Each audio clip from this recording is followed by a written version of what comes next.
I remember I was living in this building and it was built in the 60s. It was a mess. There was the guy that would ring the doorbell. They hired a doorbell guy and he got into a fight with some motorcyclists that just like drove by, and they got into a fight and they just killed him. They just shot him, killed him. Then like a couple weeks later, there's like not even there's like an OXXO down the street from my building. It was like the 7-Eleven or the Wawa, I guess, like the Sheets.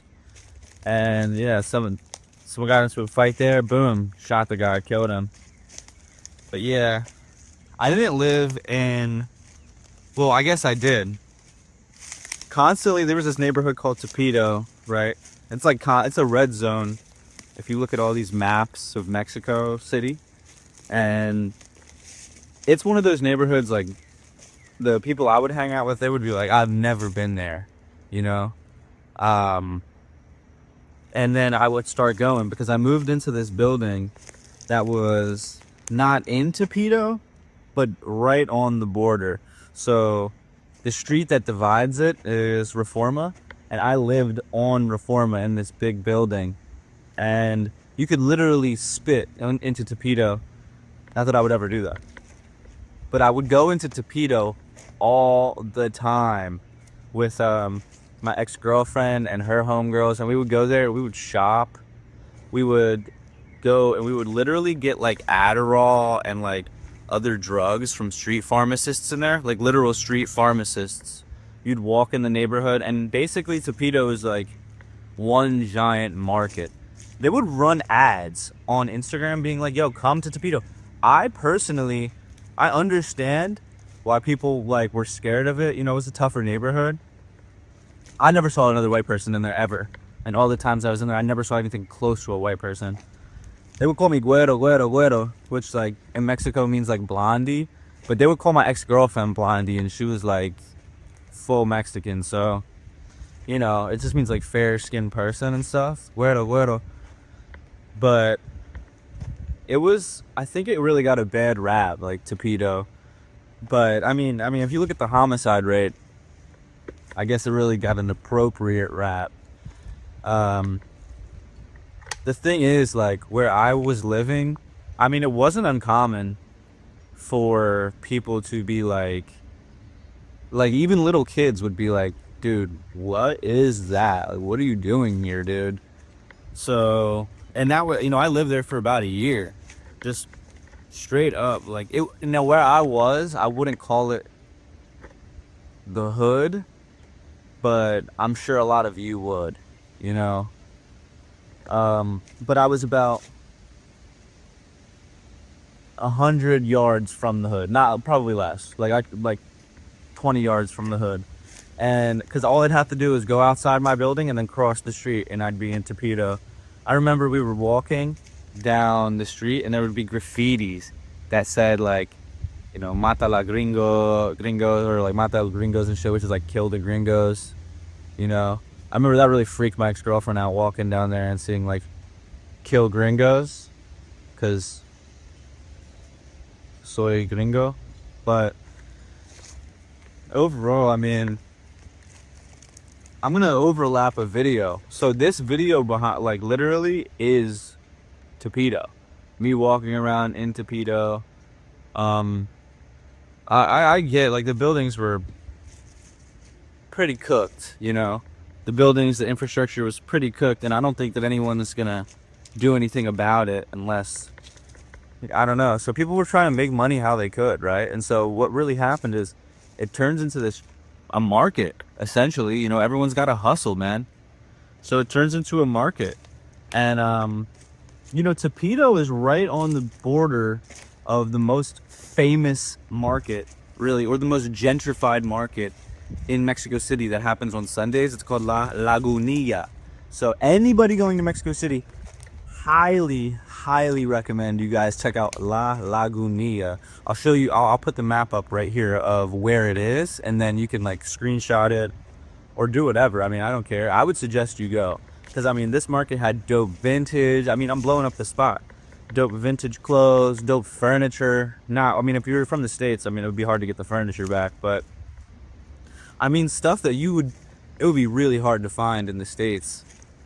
Really cool, really cool. But the thing about Lagunilla is it was run by like the Torpedo Mafia or whatever. I mean, that's a bad thing. You know, Torpedoes is known for having like a really like, you know, powerful gang, like a powerful gang out there. So I'm not in the city, the Mexico City itself. I mean, there's 4, 5, 6 active gangs that like are running the city.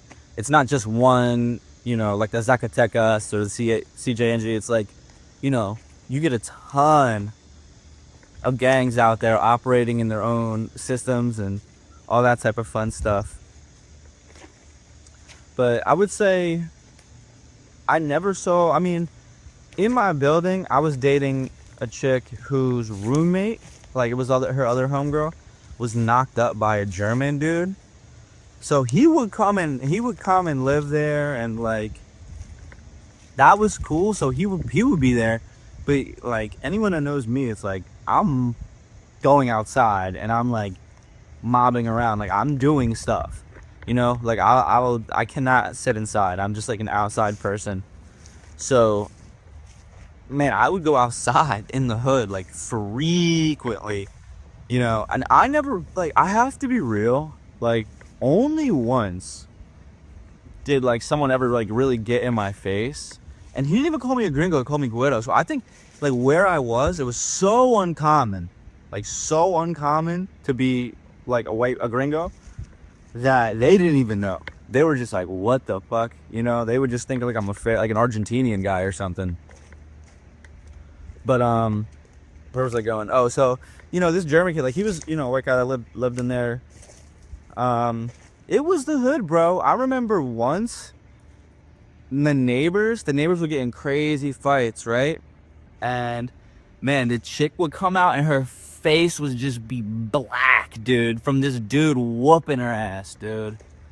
Like her black eye, like it was like, damn. Like, and I'm not gonna, like, I mean, I have no idea, bro, what was going on. Like, that's just like the wild stuff that would happen out there, bro. Like, and I think that me being a gringo and stuff, like I was kind of a novelty and shit. I can't wait to go back. I keep it a stock. I'm definitely going back. Here's what I was gonna say. The pregnant chick that I just spoke about that got knocked up by the German guy.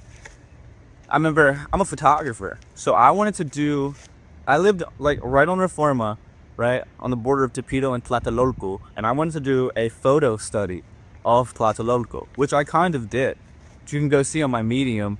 But you know, I wanted to take these architectural photos of this neighborhood, the back neighborhood that I lived in. And so for a couple of days I would go out and take photographs, and you know, I tried to be cool about it. But I remember, like, man, the pregnancy would be sketched out, dude. Like, you're white, like, don't bring your camera out, like, don't bring your camera out, you're white. I never really felt in danger ever once, like a homeless guy, you know what I'm saying, got in my face. And that's what I was saying, like he wasn't like even gringo, he was like, güero, güero. He got in my face. That was like once. And honestly, like I lived in Philadelphia for like more than 6 years or something. So, and I had way more like experiences, like, you know, getting in fights and like crazy homeless people getting in my face, like several times in Philadelphia. You know, I felt feared for my safety, like several times in Philadelphia.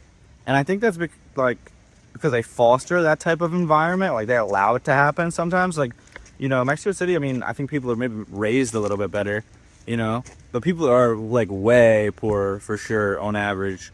Like, especially when you get out of the neighborhoods. When you go to Mexico City, everyone goes to Polanco, Roma, you know, Condesa, like all these places. But the real key is to get off of the beaten path. Go to La Lagunilla, go to Tlatelolco, like go out there. Like, you got to really get out there and meet friends. Like, the best way to see that city is definitely from the inside out. I figured I'd just share some weird stories about living in this neighborhood. Like, and living and like being, you know, if you go on YouTube, there is like a video like Adventure Elliott went into Topito, and like other guys were going to Topito, and it's always like titled the most dangerous neighborhood in Mexico City, because it is, you know. But just the fact that I lived there, you know, for like the better part of a year, I mean, people were cool. I had a bunch of Uber drivers that were from there on bikes. You know, you can get on an Uber bike there. So you hop on the back of a bike, and it's like you can get across the city for like $1.50, $2. I mean, it's insane the prices of the bikes. I remember I was with a guy. He was riding me for Uber down south. I was going down. There's a down south. I mean, there's like so many good neighborhoods in Mexico City that like you wouldn't even know. I went to this mall that it went in like, man, I gotta ask my ex where this mall was. It was like an open area, like a greenery, and the mall was like down. It's super hard to explain. It was like an architect. Like, my point is, there's some really nice neighborhoods down there. I really wanted to just get some of these like thoughts off my chest, just kind of reflecting on my time in Mexico City. You know, I spent so much time there. Definitely, the other thing that I would say if you're in Mexico City to check out for sure is these things called tianguis. It's like Traunges, changuis. It's like these giant moving markets. And when I say giant, I mean absolutely enormous. You can't see the beginning or the end of these markets. They're like unbelievable. You can find anything you want there. Like anything, you know? And like dismembered cars, plushes, clothes, vintage, like anything you could possibly need, you could find at these Changi's. They had one of these that was like specifically known for clothes, and I have to have some footage from this place. I gotta look through my footage. I definitely have footage from this place, and they would have these tents that sat maybe 25, 35 feet in the air. You covered like a mile, and they'd have piles of clothes, and they'd have people barking at you trying to, you know, get you to come shop there. It was a really interesting experience. I mean, do I think I'll do it again? Maybe, yeah. Maybe. I mean, you never know. Man plans and God laughs. I have a lot going on right now, a lot of opportunities, so I just kind of wanted to talk about that and kind of get it off of my brain and stuff. I was just walking around in the woods, so hopefully I don't have any ticks on me and stuff. But I'm thinking I'm gonna put this selfie stick away and just kind of call this video here. I was just kind of bored for a second and wanted to talk about that.